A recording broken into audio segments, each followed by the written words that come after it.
waxaa la isticmaalaa iyadoo markaa lagu shubayo baraf haddii markaa qofku xanuun dareemayo. sidoo kale haddii markaa uu jiro in maraqii qofku markaa aad isku soo ururayo markaana qofku xanuun aad dareemayo, waxaa la isticmaalaa waxa loo yaqaano hot compress iyadoo markaa lagu shubayo biyo kulul ama markaa waxyaabaha bedelkooda noqon kara kuwaas markaa hoos u dhigi kara xanuunka qofku markaa uu muruqa ka dareemayo.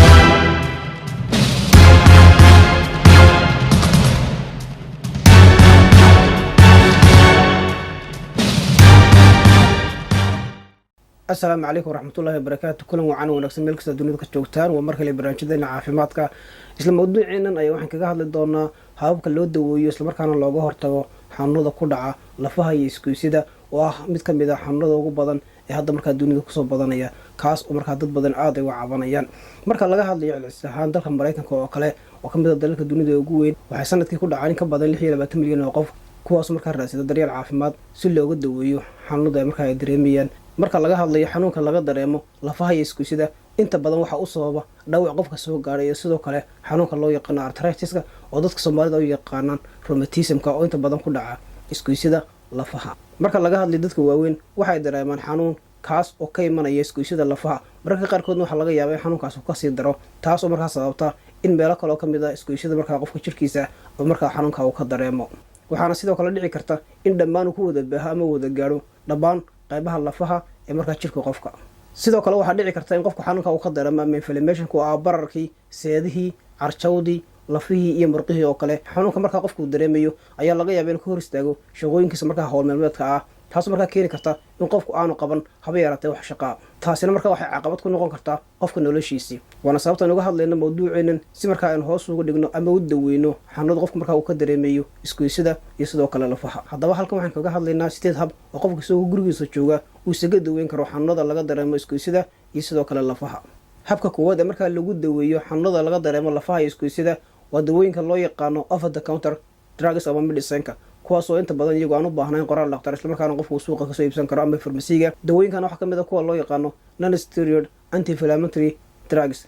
dawooyinkan inta badan waxaa ka mid ah dawada caanka ee loo yaqaano ibuprofen iyo sidoo kale aspirin. dawooyinka shaqadoodu waxay tahay inay hoos u dhigaan bararka. waxaa kaloo qofku isticmaali karaa dawooyinka ka mid tahay paracetamol oo iyaduna sidoo kale hoos u dhigaysa xanuunka markaa qofku uu dareemayo.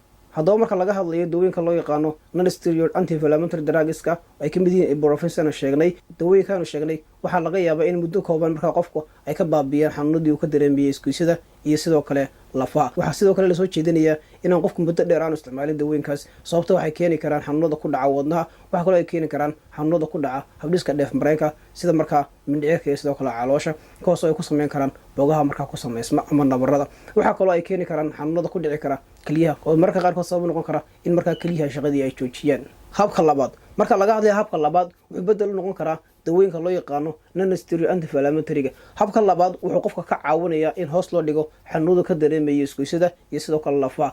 waxaa la isticmaalaa iyadoo markaa lagu shubayo baraf haddii markaa qofku xanuun dareemayo. sidoo kale haddii markaa uu jiro in maraqii qofku markaa aad isku soo ururayo markaana qofku xanuun aad dareemayo, waxaa la isticmaalaa waxa loo yaqaano hot compress iyadoo markaa lagu shubayo biyo kulul ama markaa waxyaabaha bedelkooda noqon kara kuwaas markaa hoos u dhigi kara xanuunka qofku markaa uu muruqa ka dareemayo. waxaa kaloo habkan labaad loo isticmaalaa in la saaro muruqa, gaar ahaan marka qofku uu ka dareemayo xanuun, kaasoo inta badan ay dhacdo in muruqu uu yahay mid markaa aad u soo ururaya, in markaa lagu kala bixiyo muruqii si markaa qofku uga nasto xanuunka badan uu dareemayo ee ka imanaya markaa neerfayaasha ama dareen qaadayaasha muruqa.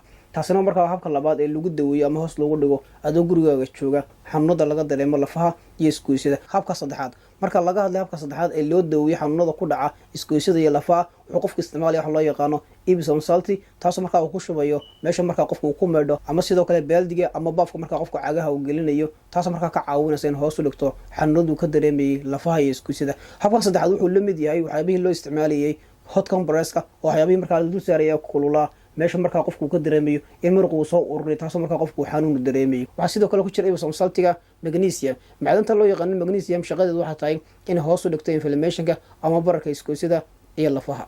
sida loo isticmaalayo, marka laga hadlayo habka loo isticmaalayo Epsom saltiga, meesha qofku ku meedhanayo waxaa loo baahan yahay inuu ku shubo 2 koob oo Epsom saltiga, taas oo markaa uu ku jirayo qofku muddo 30 daqiiqo. waxa uu qofku samayn karaa hanaankan inta uu doono, balse waxaa laga taxadirayaa inaanu isticmaalin xaddi fara badan, taasoo markaa dhibaato qofka u keeni karta. habka afraad ee loo daweynayo xanuunada ku dhaca isgoysyada iyo lafaha waxaa ka mid ah inuu qofku uu sameeyo jimicsi. jimicsiga qofku uu sameynayo waa mid ka caawinaya in hoos loo dhigo xanuunka ka dareemayo qofku isgoysyada iyo sidoo kale lafaha. tan marka sidoo kale waxay qofka ka caawinaysaa inay sare u qaado caafimaadka qofka, gaar ahaan marka laga hadlayo dad iyagu marka aan jimicsiga samayn iyagu inta badan waxaa ku dhici karta baa la yidhahdaa sida daraasado lagu xusay xanuunada ku dhaca isgoysyada lafaha iyo sidoo kale lafaha. jimicsiga markaa qofku uu sameynayo ee talahaan lagu soo jeediyo waxaa ka mid ah inuu qofku markaa uu logeeyo ama sidoo kale inuu ka qayb qaato dabaasha. jimicsiga markaa qofku uu sameynayo waa kuwa ka qayb qaadanaya inay sare u qaadaan caafimaadka qofka, isla markaana ay debciyaan muruqiyo sidoo kale isgoysadii ama sidoo kale lafihii markaa qofka xanuunayay. habka shanaad, marka laga hadlayo habka shanaad waa in qofku isticmaalo silisaytuun, taasoo markaa qofku ku duugaya ama markaa ku masaajeynayo meeshuu markaa xanuunka ka dareemayo. waxaa sidoo kale lasoo jeedinaya qofku inuu isticmaalo maalintii 2 jeer isagoo markaa marinaya meesha markaa xanuun ka dareemayo ama isgoysyada markaa xanuunka uu ka dareemayo, taasi markaa wax meesha ka saaraysaa xanuunka uu dareemayo. waxaana sidoo kale qofka loo soo jeedinaya inaan biyo ku meedhin saliidii, taas markaa ka dhigan in fursad loo siinayo jirku inuu nuugo. taas markaa waxay ka dhigan tahay in markaa qofka ay ka yaraadaan xanuunadu ka dareemayay isgoysyada iyo sidoo kale lafaha. dhinaca kalena waxaa laga yaabaa inay kula noqoto layaab hal qaada iyo bar ka mid ah ama malgacad iyo bar ka mid ah silisaytuunta oo markaa qofku af ka qaato iyo waxaa isku mid ah dawada loo yaqaano ibuprofen, waxaana labadooda si isku mid ah ay hoos u dhigi karaan xanuunada laga dareemayo isgoysyada iyo sidoo kale lafaha.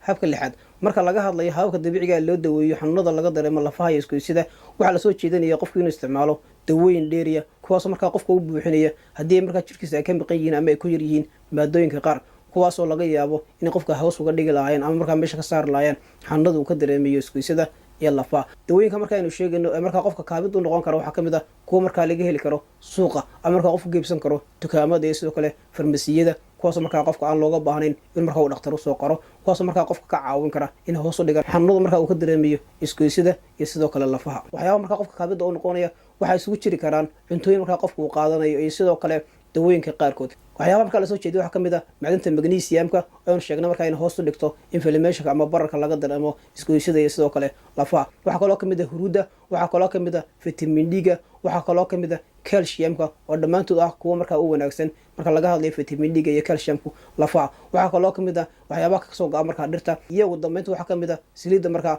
kalluunka ama malayga. kuwan marka waxay qofka ka caawinayaan caafimaadkiisa guud iyo sidoo kale xanuunadu ka dareemayo isgoysyada iyo sidoo kale lafaha. habka 7aad, marka laga hadlayo hababka dabiiciga ee loo daweeyo xanuunada ku dhaca isgoysyada iyo sidoo kale lafaha waxaa lasoo jeedinaya inuu qofku bedelo cuntadiisa ama markaa hanaanka wuxuu cuno. waxaa lasoo jeedinaya in qofku ku daro cuntadiisa cuntooyin markaa hoos u dhigaya waxaa loo yaqaano inflammationka ama bararka ku yimaada isgoysyada iyo sidoo kale lafaha. cuntooyinkaasi waa kuwa markaa qofku fursad u siinaya inuu hoos u dhigo inflammationka oo bararkii isgoysyada markaa ku dhacayay sidoo kale lafaha. tan oo markaa qofka fursad u siinaysa in hoos loo dhigo xanuunada laga dareemo isgoysyada iyo lafaha. cuntooyinka lasoo jeediyey si loo yareeyo xanuunada laga dareemo lafaha iyo isgoysyada waxaa ka mid ah kalluunka ka mid ah, waxaa kaloo ka mid ah huruudda markaa lagu daro cuntada, waxaa kaloo ka mid ah lowska iyo ugu dambeyntii boorashka. waxaa kaloo talahaan lagu soo jeedinayaa inuu qofku ka fogaado cuntooyinka loo yaqaano processorka ee markaa lagu soo rido daasadaha markaa la warshadeeyey, kuwaasoo markaa laga yaabo inay uga sii dari karaan xanuunada isgoysyada iyo lafaha. habka 8aad, marka laga hadlayo hababka dabiiciga ee loo daweeyo xanuunada laga dareemo isgoysyada iyo sidoo kale lafaha waxaa ka mid ah qofka markaa miisaankiisu aada u sarreeyo. miisaanka qofka markaa aada u sarreeya ama markaa qofka aada u cayilan waxaa laga yaaba markaa inuu cadaadis xaddhaaf u saaro isgoysyadii iyo sidoo kale lafihii, kaasoo markaa keeni kara in qofka markaa uu dareemo xanuun ka imanaya isgoysyadii iyo lafihii. marka intaa laga yimaado waxaa sidoo kale laga yaabaa cayilnaanta ama burnaanta xaddhaafka ay in markaa qofka u keento xanuunada wadnaha ku dhaca iyo sidoo kale nooca labaad ee macaanka ama sakarowga. ugu dambeyntii qodobadii aan xusnay ay ka mid ahaa in qofku inuu bedelo hanaanka wuxuu cuno iyo sidoo kale qofku inuu sameeyo jimicsi, waxaa laga yaabaa taasi inay keento in markaa qofka miisaankiisu hoos u dhaco. tan oo markaa keeni karta in looga faa'iidaysto in miisaanku markaa qofku hoos u dhaco, isla markaana ay keento in qofku uu ka raysto ama uu ka ladnaado xanuunkuu ka dareemaya isgoysyada iyo sidoo kale lafaha. guud ahaan intaas ayaan kusoo gabagabeynaya mawduuciina ku saabsanaa 8 hab oo dabiiciya oo loo daweeyo xanuunada ku dhaca isgoysyada iyo sidoo kale lafaha. tan iyo kula dambe haddii rabeedmo oo ku mahadsantahay daawashadiinna. nabadgelyo.